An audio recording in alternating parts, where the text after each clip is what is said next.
Now we're ready to discuss the finished product and creating the executable file and then deploying your application. Actually, every time you have successfully compiled an executable program, Visual Studio has been creating by default an exe or executable file that could be used as a standalone file automatically.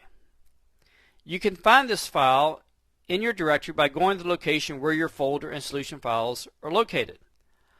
Using the multiple form program that we used earlier as a demonstration, I'm going to the directory where I have this project. And as you can see, you see the folder file along with the solution file. If I open the folder file, I will see then a folder called bin. Opening the bin folder then presents me with two other folders. Inside the debug folder, you will find the exe file.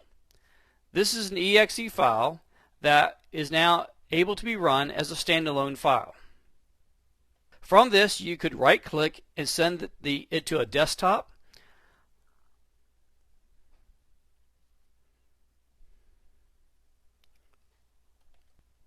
or create a shortcut, and you could then run the project in an environment such as the Windows environment, but not within Visual Studio.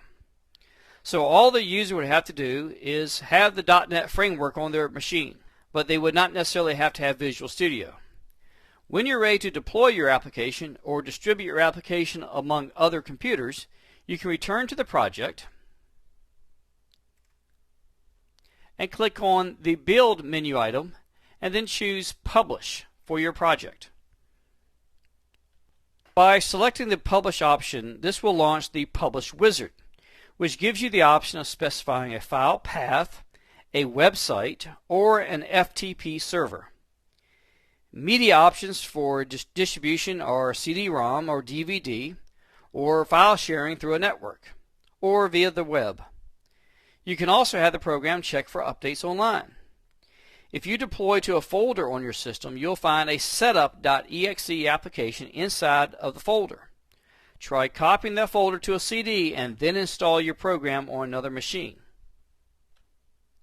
Following these steps will take you through the process of deploying your application to another machine, and you'll have a fully executable standalone project.